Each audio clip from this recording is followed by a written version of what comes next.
See, in our community, we have to understand how to be successful in this country. People have come here for 50 years and still they don't know how to be successful. Because they don't know small little things that makes this country very strong and successful.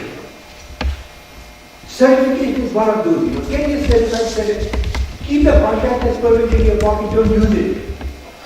Never use it, but at least you'll be certified contractor, not an ordinary guy. So be sure if you're an electrician, and we have so many avenues, so many places where people don't go to. And we have to look for those, how to be successful in a shortcut way, not in a long cut way.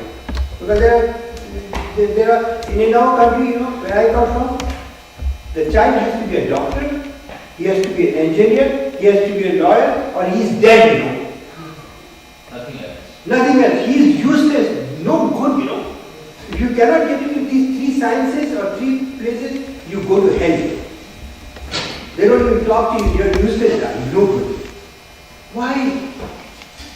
We need postmen also, we need janitors, we need electricians, we need contractors. Who are those guys,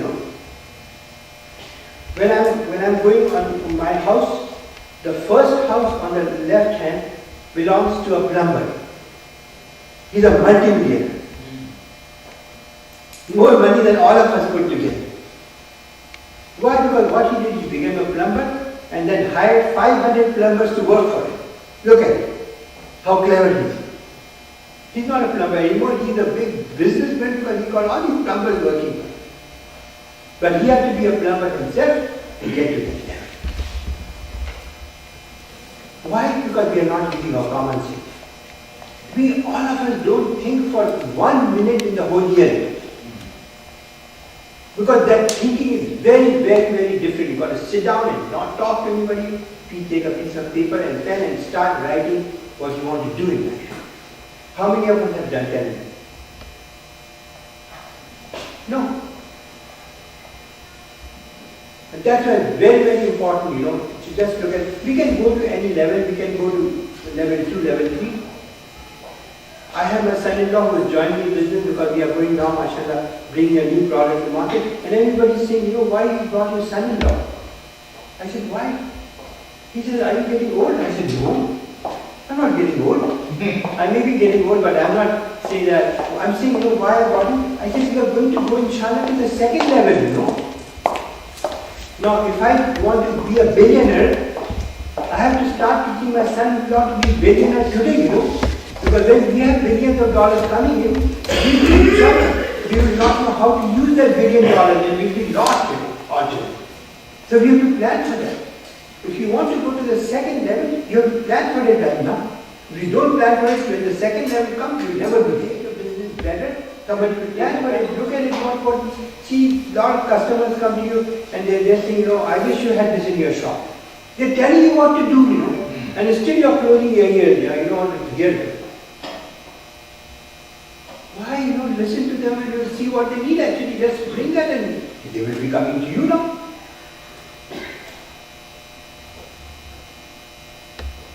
If you can look at things, and make it better, like for example, we are now using to make the valve we were making, the people were making with the hand, Now we have a robot trying to make the valves. So I told my son-in-law and all, I said, we are going to reduce the price of the valve. He said, why, all the product companies increase the product of their product, you are bringing the product company down, the valve, in terms of money. I said, yeah, because we can make more valve now. When we make more valve now, with the same amount of time, why we don't bring the price down? More people will use it, and Allah will be more happy with us. Why not bring down the price down? How many people think like this, they want to increase the price. They never want to bring the price down. Because the idea is to make money, not to help people. Once you have this basic concept of helping people, as a good businessman, okay, then we are going to be successful. And out of the 3 to 5 solutions to the problem, okay, then do a feasibility study and see which one is the best of these 3 to 5 reports. Because then you will be able to get the best out of your mind out of the best problem. So get one solution, be sure that that's the best that will work for you, and in 90% of the time it will work. That's why we have to be very, very careful when we are looking at the problem and finding out the solution. As I said, think of 3 to 5 ways of solving the problem by different alternatives. Find the best, the most suitable, feasible solution. Try to find very simple solution and start very small with a great vision to become big. This is something we have to really, really learn. Start very, very small. When you go to New Orleans and you see that mighty river, there looks like an ocean, see where it starts from. It starts like a trickling small little place, you say, oh my God, this Mississippi is so big, cannot see the other end of it. Why? Because it started small, That's what it is, That Umar was giving an example. I tell everybody, see, we came to the United States with one suitcase, one wife and 2 children. Okay, now we have come to this table. I tell Umar, why you want to start from ground zero again, Don't do that. You already, mashallah, are sitting on the table. Why you don't go above, You have to go back to zero. Most of the parents have their children who are very rich and businessmen. Their children are going and doing jobs somewhere else, I tell them, why? Oh, they don't like my business, I said, you are responsible for it. When they were growing up, you should have made them part of your business, Umar and Umrana were in 11th grade when I started their company. 11th grade. People were saying, why you start your son's company when he's in 11th grade? I said, 11th, 12th, first year, second year, third year, fourth year. When he finishes after 6 years from high school to a graduate school, or just a bachelor's degree, correct? His company will be 6 years old. So when he goes and talks to somebody, how old is your company? 6 years. Oh, this is damn good. Your company is 6 years old? Very good. If he had to start when he was after, he'd be 1 year old, and they don't believe in that company, If you say your company is 6 years old, they say, okay, no problem. My daughter is an architect. She's done her master's from London School of Architecture. Everybody asks her, how old is your company? 11 years old. Everybody trusts them, and it's true, because they have learned to do the business from the day one. Because you involve them, you tell them what's going on, you show them what's going on, but they become a part of it. That's why, like Umar was saying, I have passion for it, I love it. Why? The passion doesn't come like that, It doesn't happen tomorrow. But once you have the passion for doing something there, you will become definitely no question. That's very important. And that's why it has to be simple, you have to love it, no complication, easy, everybody can see through it, and they like it. Because see, if you have something grey matters, the most problem is the grey matter because complex, you don't understand it. And that's why I have the problem. Make it simple, it will work, definitely, no question about it. Yeah. This is something that I was asking, are there going to be only Muslims, or are there going to be some other people in other religion and all that? Thank God we have all Muslims. Because you see, when you talk about Allah, of course you have to talk about God, and then you've got to talk about different concepts and all. We are very clear here, no problem. See, when you believe in Allah, then, it becomes so easy to do business, to do everything, Because we believe in Him, why we have to worry? He's going to take care of it.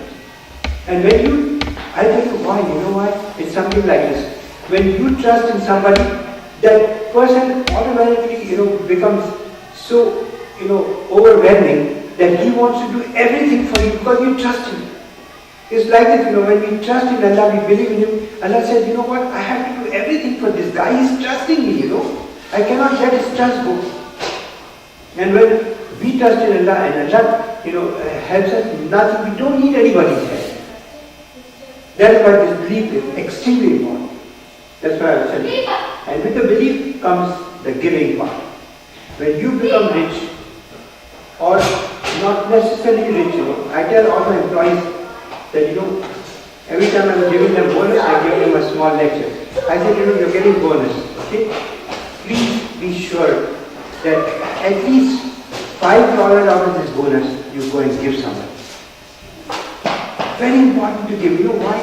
Because this giving is not easy. Because you're trying to take out something and give it to somebody else, and you have to get this feeling of giving. The more you give, the more happy you become, because you see you're trying to part away with something that is more valuable to you.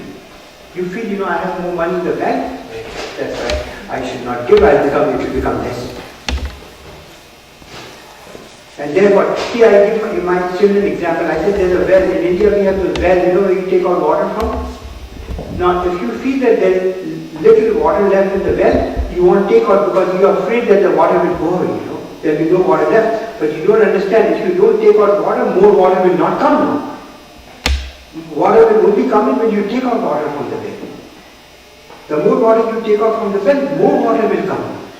Look at the example of Zamzam, Okay, millions of gallons of water comes out, and still Zamzam is never tried. Why? It's in the heart of the desert, where 120, 130 degrees temperature is there. Why water is not finishing? Allah said, don't worry, take it out, I'll give you more. No problem. And in that baggage that's lost, I had there one verse from the Quran, from Surah Fatih. Allah says, you know what? If you give, alright, I will look at your giving. Very interesting ayat of the Quran. Very interesting. He said, all businessmen, we know that we are going to have gains and losses. Both. There cannot be a businessman in the world who can say, I only gain and gain and gain and gain, never loss. Allah says, Surah Fatih. Allah says, if you give to people and give in a way I want you to give, I promise that this giving part of business of yours, I promise I will never let it fail, and you will always be in profit. Look at that. Allah is promising. What influence? Before coming here, we had a guy, Umar goes every Sunday, Umar goes with his wife and Umran and all, then they give food to the poor people. Umar does every Sunday. So one Sunday he came to me, said, there's a guy who's homeless. He's homeless, they feed homeless. We need to get him an apartment, and so that he can start leading his life properly. I said, okay, let's do that. So we called that guy and we said, how much is the apartment going to cost you? He said $1,200 or per month, like $12,000 or $13,000 per year. I said, okay, we give you all the money for the whole year. Okay, go and live in the apartment. It was finished and gone. That day in the evening, my secretary came to me and she said, you know what? Do you know how much money we got today? I said, no. She said, we got $130,000. We gave $13,000. Allah gave us $130,000 in return. Look at it. See, because He's promised, He's got to fulfill His promise. We didn't do anything. We got $130,000 for giving $13,000. We didn't look at it that way. I'm just telling you. And believe me, this happens every day. Every day. Why? Because once you start giving, your first of all, your feeling of this money and these things have no meaning to you. Because if it is very meaningful, you will not give it. So learn to leave that so that does not have too much attraction. Give it away to people, then Allah will give you more. But we don't think like that, We don't think like that. And at this time, so many people are in need, so many problems are there. People they have to get out of they evacuate from their apartments, but they don't have the money to pay and so on. So many people are in trouble, but we don't know them because we don't find out, who's in trouble here. We're only worried about ourselves. We don't think about other people. But once Allah wants you to be successful, so you can help so many people. And when you have it, please, please, please help other people. That's very important. No question of religion or whoever is there, we have to help everybody, whoever comes in our way. Very important.